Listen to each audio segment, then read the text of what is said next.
Hello everyone, welcome to Tactica Imperialis and to today's video. Today is going to be another My Thoughts on video. So this one is not specifically aimed at Age of Sigmar, so 40k players, you don't have to click away immediately.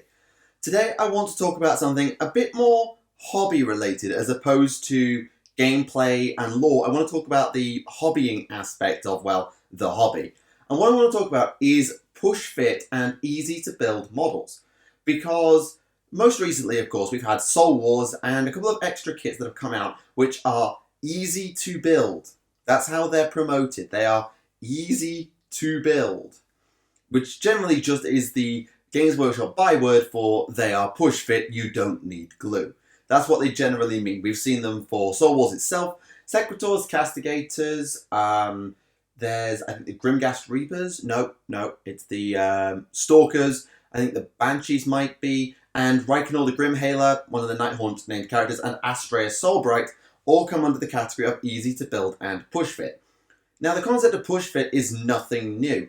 Ever since I've been in the hobby, push fit has been a thing, though generally it's been confined to boxed games. So Assault on Black Reach, the first ever models I ever owned, were a push fit set of models. And they're models that I still use today in my Orc army. Not all of them, but I do use them. And Battle for Skull Pass, I'm pretty sure, has some push fit elements. I mean, the Goblins were probably just one piece. Dark Vengeance, I believe, was push fit. Dark Imperium, I'm pretty damn sure, is push fit. And of course, Soul Wars was push fit as well. Interestingly, the Age of Sigmar 1 boxed game for Khorne Bloodbound vs Stormcast Eternals, that was not push fit from what I recall. I remember having to glue together Bandus Hammerhand and the Lord Relicta. But that's a minor digression. It's a general trend that push fit models are in box games, but they've now expanded on it for a few extra things. But what I wanted to talk about is, well, I just wanted to talk about them in general and why I think the easy to build tagline is perhaps a little bit misleading, or maybe a little bit too kind in terms of how you phrase it. Because I've been building my Stormcast Eternals from Soul Wars. I've built everything apart from the Celestar Ballista, which I'm just not fussed for. Yes, I know it's probably good. I don't care. And I found while I was building the models that on more than one occasion, I actually had to resort to glue because the push-fit nature of the kit just was not working for me. So the example I want to use is the Castigators. They are the archers that come in Soul Wars. They've got, I call them noob tubes, which are just grenade launcher crossbows, all well and good. But this also applies as well to the Sequitors and to the Evocators. I believe it also has some application to, well, everything apart from the Celestar Ballista crew, which actually work under normal logical rules.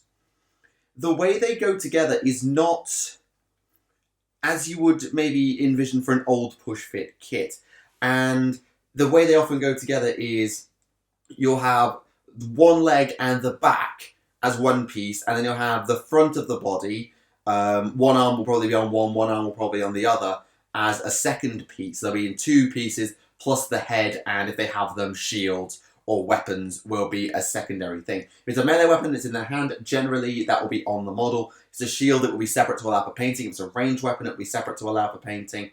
It generally does vary, but most of the time it's about 4 pieces per model, which is great. However, they're not easy to build. Not for me, anyway. It might have just been the fact that they got warped because it's so damn hot in the UK. I don't bloody know. But I had a lot of difficulty getting these models assembled. And a lot of the challenge came from the fact that rather than just being slot the weapon arm on, slot the head on, you had to lock something in and then glue it together using the two other halves of the model. Primarily, it was the heads. So the heads, rather than being with a little rod that you would slot into the top of the model once the torso was together, what you instead had to do was place the head into the torso and then lock it into place with the other half of the torso. Generally, there was a little slot in the back of the neck area that you would use a L-shaped slot, push that into the back, and you have to hold that in place and then get the torso to come across the front and lock it in place. And it may just be me, but I found that to be an absolute nightmare. Because either the slots were not deep enough, they weren't tight enough, or they just were not the best design, because it didn't make it easy for me to get the torso to lock in. This is where I had to resort to glue. I had to resort to glue to get my castigator heads in, because they genuinely would not stay in. My Lord Arcanum's head is ever so slightly loose as a result of this process, because I couldn't get the torso to perfectly lock in and get the head in the right place. I just couldn't do it. I could get the torso in, or I could get the head in, but I couldn't get both. The evocators were awkward but manageable, and the Knight Incantor, I've actually done a head swap, so it doesn't particularly matter. But by goodness, they were a pain in the backside, and the fact that I had to resort to glue on a push-fit kit is kind of disappointing. And it's really surprising to me, because I remember the days when push-fit kits were much, much simpler.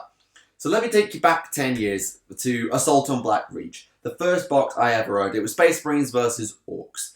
Now, in that box, you got 17 models on the Space Marine side and 28 on the Orc side. So you'll note immediately by numbers, you actually get more models these days. So to take Soul Wars as an example, you get 13, 16, 17, 18, 19, 21 on the Stormcast side, and on the Nighthaunt side, it's 30 to 35, I can't remember exactly. You get more models. They've optimized frame space and all of that, but the models themselves were so much easier to assemble. The way the Orc Boys were designed, which is the model that I'm most familiar with, was the entire model came as one piece. So the melee weapon arm was on, the torso and back were together, the legs were on.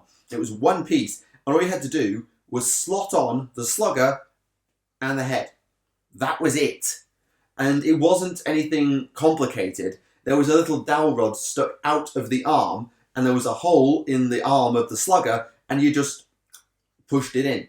The heads, same thing. There was a little joint on the back of the head, and you just pushed it into a hole in the front of the torso.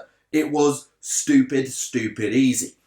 And it made them much more modifiable, made them much more convertible, and it also, I don't know, I'll come back to painting. I won't talk about it now.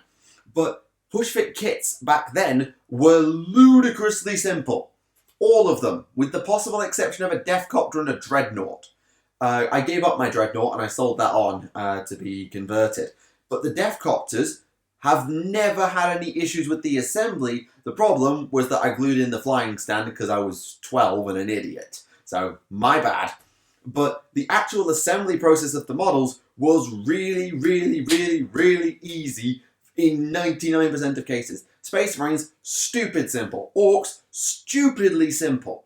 And I haven't seen the Dark Imperium sprues, but I get the feeling that they're a bit more complicated than the Black Reach sprues. And as for the Stormcast, well, both the AOS 1 box and Soul Wars are awkward.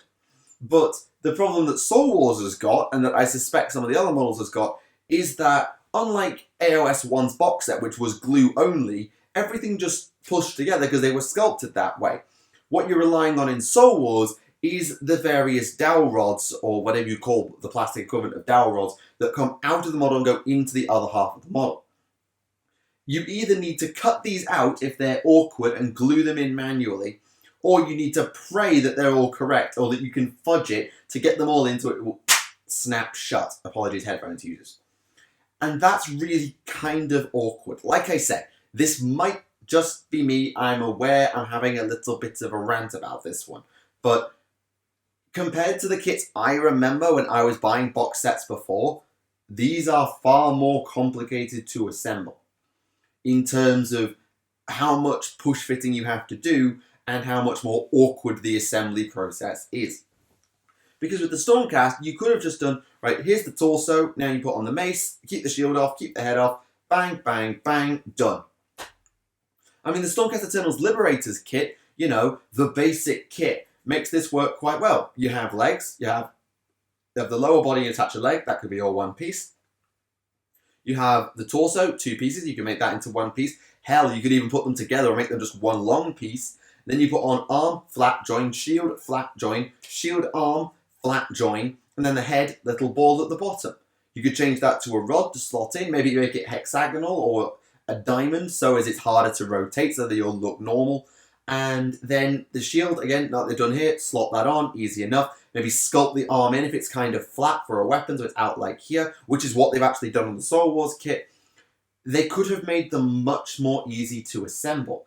I'm not saying they're hard, but easy to build compared to what they used to be, no. No, no, no, no, no. And this leads on to a secondary problem. Conversions and or painting. Because I don't know about you, but I am somebody who is very fond of sub-assemblies. I generally like to keep my model in pieces, paint it as I go, and then assemble it at the end.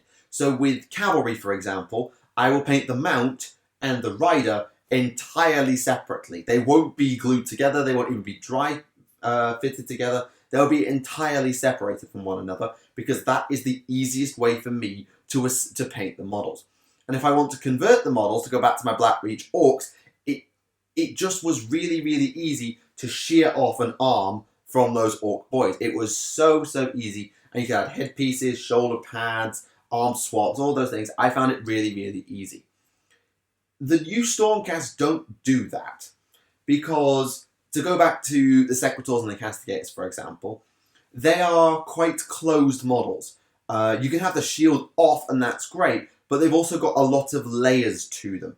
Some layers get on top of each other. They're not too bad, they could have been worse. But if you are someone who likes sub-assemblies, and anyone who has a model with a cloak, for example, you will not want to assemble with the cloak on because that gets in the way of getting at the legs and at the back. This is a problem. You want to have that off. But these models don't generally encourage that. You have to have them built all in one go to make the painting work because they don't come in logical separated sections. It's half a torso and a leg, and then half a torso, an arm and a leg. Why? Don't know. And unless you put them together, at which point they're very hard to break apart, you don't really know what links to what is a little bit more difficult. Painting on frame and painting in sub-assemblies doesn't work so well. And the fact that they're hexagonal, really got to shove them in hexagonal bases as opposed to being slotter bases or being circular.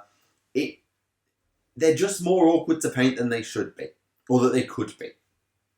And for conversion, I know this is part of the problem with being Stormcast because the way the shoulder pads are, but if you want to change your Secretors, let's say, to be armed with Tempest Blades instead of the Stormsmite Mauls, which is a weapon option you can now take in the new Battle Tome, well, good luck. You're basically going to have to do a hand swap and pray that it sticks. Because if you want to do an arm swap, the shoulder pad's kind of out here and it's all sculpted together. It's not a separate piece where you could prise off the shoulder pad, slice the arm, attach a new arm and put the shoulder pad back on. Oh, no, no, no, no, no, no, no. These shoulder pads are fully sculpted in and it makes them a nightmare to swap out. And they're not like Space Marine shoulder pads, which sort of protrude like this. Oh no, these are right up to here shoulder pads. So they're much, much harder to work around if you're doing swaps. So conversion work is a little more difficult and the heads don't help. Seriously, I did my 90 Cantors head swap. That was a right old pain. And I don't know. You feel free to have a go at me in the comments and just say that I'm ranting and that I'm talking rubbish. But if you go back and look at the old sprues, they were so much easier to assemble. And it also made them much easier to paint because it was much more easy to pull them apart.